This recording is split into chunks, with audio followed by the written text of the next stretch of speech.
Okay, today we'll start the chapter 5, that is Ailing Planet, the Grieve Movement's Role, written by Nani Palkhiwala. Exactly by the name only you will understand that the chapter focuses on the factors that are responsible for the declining health of the earth. So this is an article which was published in the Indian Express on 24th of November 1994 और ये उस वक्त का एक ऐसा topic था, एक ऐसा इशू था regarding the declining of the health of the earth which continue relevance में रहा, which continue to have relevance, which continue get in the चर्चा, वो चर्चा में रहा, वो हमेशा एक हॉटकेक बना रहा और अभी भी है. The chapter was originally an article written by Nani Palkhiwala and it was expressed, as I said, in the Indian Express. The writer discussed the green movement, how a zoo in Zambia declared human being as the world's most dangerous animal. The writer also focuses on the overpollution, deforestation, and what should be our responsibility towards the environment. So this is the chapter introduction कि हम इस chapter में किन किन चीजों के बारे में पढ़ेंगे. So let's start the chapter. The chapter Ailing Planet, the Grieve Movement's Role was an article, and one cannot recall any movement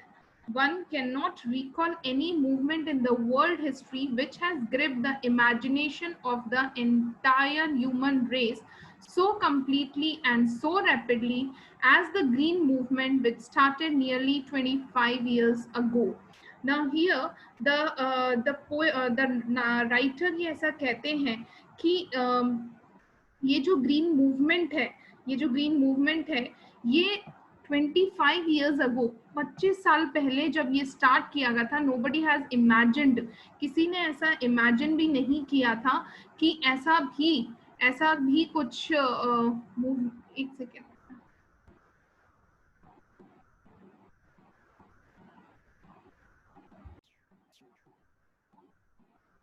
Okay. The green movement, which has started nearly 25 years ago from 1994, spread so quickly in the world of history. The world's first nationwide Green Party was founded in New Zealand in 1972. In 1972, the world's nationwide Green Party was founded. और ये कहाँ हुआ था? ये New Zealand में हुआ था. We have shifted one hope irrevocably from the mechanistic view to a holistic and ecological view of the world. इस थ्योरी से ये जो ग्रीन मूवमेंट जो हुआ था, इससे सबसे अच्छी चीज क्या हुआ था कि from some time our views have shifted from seeing earth and its resources at invisible to complete opposite. अब लोग इस ग्रीन मूवमेंट की वजह से अर्थ को एक मशीनरी नहीं मान रहे थे, एक मशीन नहीं मान रहे थे, बल्कि एक लिविंग थिंग मान रहे थे. अर्थ को नॉन लिविंग ना मान के एक लिविंग क्रिएचर जैसा मानते थे और उसके सारे पहलुओं को देखते थे, उसको बचाने के लिए एफर्ट्स करते थे. तो होलिस्टिक एंड इकोलॉजिकल व्यू का मतलब क्या हुआ कि होलिस्टिक डेवलपमेंट, जब चारों तरफ से इसका डेवलपमेंट हो, ठीक है, और इकोलॉजिकल हो. इकोलॉजिकल मीन्स जो अकॉर्डिंग टू द एनवायरमेंट हो. irrevocably मतलब in a way that cannot be changed. तो सबकी एक होप, सब चीज एक सबका नजरिया बदला था इस मूवमेंट की वजह से. Now coming to the next,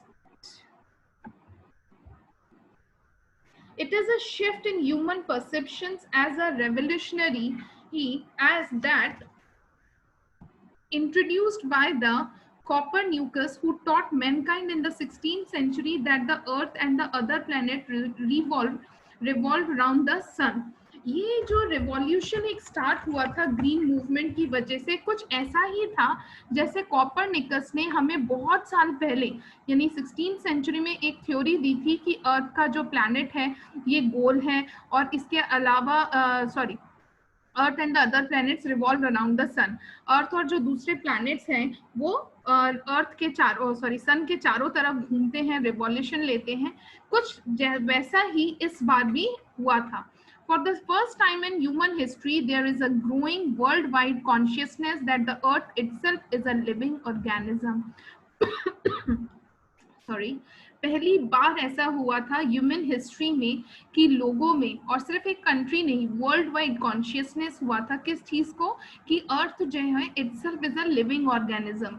एक अर्थ जो है वो लिविंग ऑर्गेनिज्म है, an enormous being of which we are the parts. और एक बहुत बड़ा, एनॉर्मस मतलब बहुत बड़ा एक बीइंग है जिसके कि हम छोटे छोटे पार्ट्स हैं। It has its own metabolic needs and vital process which we need to respect and preserve. It यहाँ पर अर्थ के लिए बोल रहे हैं। वो कहते हैं कि इसकी खुद की एक मेटाबॉलिक नीड्स है। मेटाबॉलिक नीड्स का मतलब क्या होता है कि जैसे हम खाना खाते हैं और फिर खाने के बाद वो एक एनर्जी प्रोड्यूस होती है, उस एनर्जी को हम दूसरे कामों में लगाते हैं। तो इन द सेम मैनर एक मेटाबॉलिक नीड है इसकी भी, अर्थ की भी एक मेटाबॉलिक नीड्स है, और वो वाइटल इंपॉर्टेंट एक प्रोसेस है which is need to be respected, जिसको हमें रेस्पेक्ट करना चाहिए और उसे हमें बचाना भी चाहिए। क्योंकि अगर हम इसके मेटाबॉलिक नीड्स का मतलब क्या है यहाँ पर, और जैसे कि मैंने आपको बोला कि हम लोग जैसे just in the same manner like we are taking the food and getting the energy, and that energy we are using to complete our daily needs or daily deeds.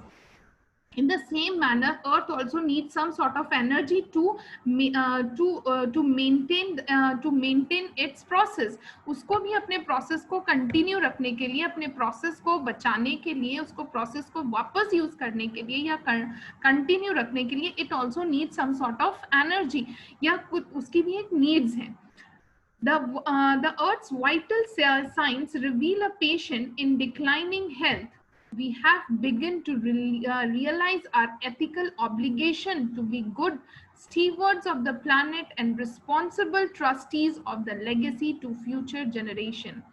And now what happened? वो कहते हैं कि इसकी जो holistic, अगर हमें ये चाहिए कि हॉलिस्टिक व्यू से अगर हम अर्थ को समझने की कोशिश करें, तो देन ओनली विल अंडरस्टैंड कि इसकी भी एक जो वाइटल साइन, जो इम्पोर्टेंट साइन है वो हम क्या देखते हैं कि the earth's vital signs reveal a patient in declining health.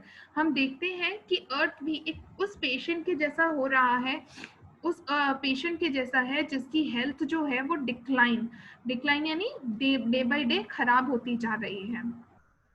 We have begun to realize, हमें रियलाइज करना पड़ेगा कि ये हमारा एक मॉरल ऑब्लिगेशन है, एथिकल ऑब्लिगेशन है, to be good stewards. To be good stewards का मतलब होता है हु मैनेजेस और टू लुक आफ्टर। तो हमें एक ऐसा मैनेजर बनना होगा इस प्लैनेट का, और रिस्पॉन्सिबल ट्रस्टी बनना होगा। ट्रस्टीज आपने पता है ट्रस्टीज क्या करते हैं? ट्रस्टीज जो है वो एक ट्रस्ट में एक प्रोजेक्ट में काम करते हैं for to get the future, to give the future generation को, या आने वाले टाइम में वो जो ट्रस्टी हैं वो क्या काम करते हैं कि आने वाले टाइम में वो चीज़ अच्छे से रहे, गुड रिजल्ट मिले कमिंग जनरेशन को। तो हमें भी जो राइटर है वो ये कहते हैं कि हमें एक ऐसा मैनेजर बनना होगा इस प्लेनेट का, और एक रिस्पॉन्सिबल ट्रस्टी के जैसा हमें काम करना होगा, ताकि हम अपने फ्यूचर जनरेशन को ये जो लेगेसी है अर्थ की, जो अच्छी अर्थ, एक होलिस्टिक डेवलपमेंट वाला जो अर्थ है जिसके हर जगह डेवलपमेंट हो, एक ऐसा अर्थ हम अपने फ्यूचर जनरेशन को दे सके। The concept of sustainable development was popularized. Now, sustainable development का क्या मतलब है? Economic development without abolishing the natural resource या deplete the natural resource. Sustainable development का मतलब है कि इकोनॉमिक डेवलपमेंट, एक ऐसा इकोनॉमिक डेवलपमेंट हमें करना पड़ेगा जिससे कि इसके जो नेचुरल रिसोर्सेज हैं वो डिप्लीट ना हो, वो खत्म ना हो। ठीक है, फॉर एग्जाम्पल जैसे हम सोच सकते हैं कि अर्थ जो है उसमें बहुत सारे रिन्यूएबल और नॉन रिन्यूएबल सोर्सेज होते हैं, तो इसमें से जो रिन्यूएबल भी हैं और जो नॉन रिन्यूएबल है वो तो होंगे ही नहीं, जो रिन्यूएबल भी हैं उसमें भी बहुत टाइम लगता है उसको वापस रीजनरेट करने के लिए। तो ये हमें सोचना पड़ेगा कि इसके जो नेचुरल रिसोर्सेज हैं उसको हम लोग खत्म ना करें, उसको हम डिप्लीट ना करें, और इस तरीके से उसमें इकोनॉमिकली उसमें में ग्रोथ भी हो, यानी अर्थ में इकोनॉमिकली ग्रोथ तो हो लेकिन इसके नेचुरल रिसोर्सेज जो हैं वो खत्म ना हो। तो इस तरीके से सस्टेनेबल डेवलपमेंट वाज पॉपुलराइज्ड, एक कंसेप्ट आया सस्टेनेबल डेवलपमेंट जिसके ऊपर वर्ल्ड वाइड काम होने लगा।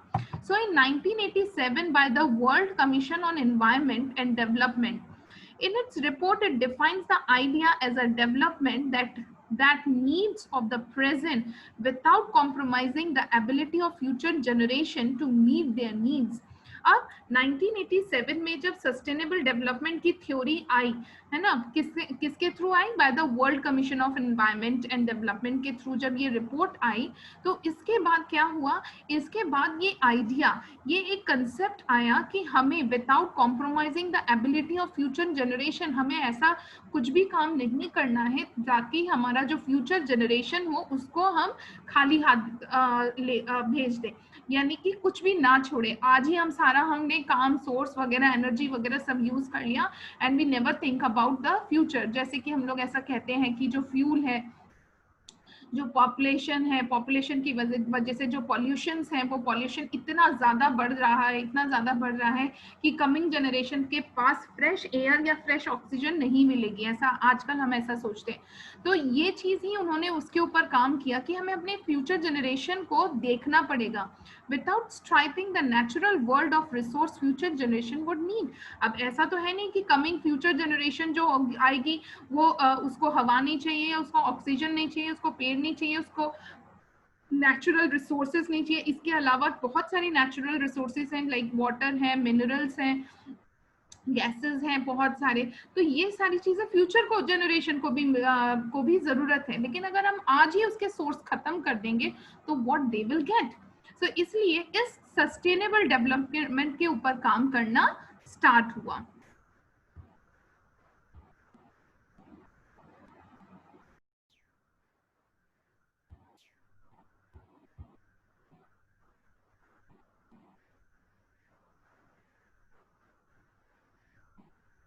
Okay, now continuing with the chapter. In the zoo at Lusaka, Zambia, there is a cage where the notice reads the world's most dangerous animal. Inside the cage, there is no animal but a mirror where you can see yourself. Now, यहाँ पर वो कहते हैं कि in the cage of zoo in Lusaka, Zambia, there reads a notice, the world's most dangerous animal. And inside the cage, they place a mirror into which a human being or a person can see his or her own image. तब इससे क्या हुआ कि thanks to the efforts of a number of agencies in different countries, a new awareness has now dawned up the most dangerous animal in the world. अब लोगों को समझ में आ गया कि yes, human being is the most dangerous animal for the existing of the earth के लिए सबसे dangerous कौन है? human being है। ये चीज जो है वो वर्ल्ड वाइड स्प्रेड हुई। He has realized the wisdom of shifting from the system based on domination to one based on partnership. Now shifting from a system based on domination का मतलब क्या है कि अब उन्हें समझ में आया, ये यहाँ पर ह्यूमन बींग्स के लिए है, उन्हें ये रियलाइज हुआ कि उन्हें शिफ्ट करना पड़ेगा। किससे? कि पहले वो अर्थ को डोमिनेट करते थे, किसी भी तरह से यूज कर सकते थे, डोमिनेट करते थे, बट नाउ दे अंडरस्टैंड कि उन्हें पार्टनरशिप में काम करना पड़ेगा। पार्टनरशिप यानी इक्वली सबको काम करना पड़ेगा। For what? For the economically need या फिर फॉर द सस्टेनेबल डेवलपमेंट। हमें एक ऐसा स्टीवर्ड बनना होगा अपने आप में ताकि हम इस प्लैनेट की रिस्पॉन्सिबिलिटी ले सके और एक सस्टेनेबल डेवलपमेंट कर सके। Scientists have cataloged about 1.4 million living species with which mankind shares the earth. Scientists ने अपना एक जब कैलकुलेशन किया तो उन्हें पता लगा कि 1.4 मिलियन लिविंग स्पीसीज इस अर्थ के ऊपर हैं।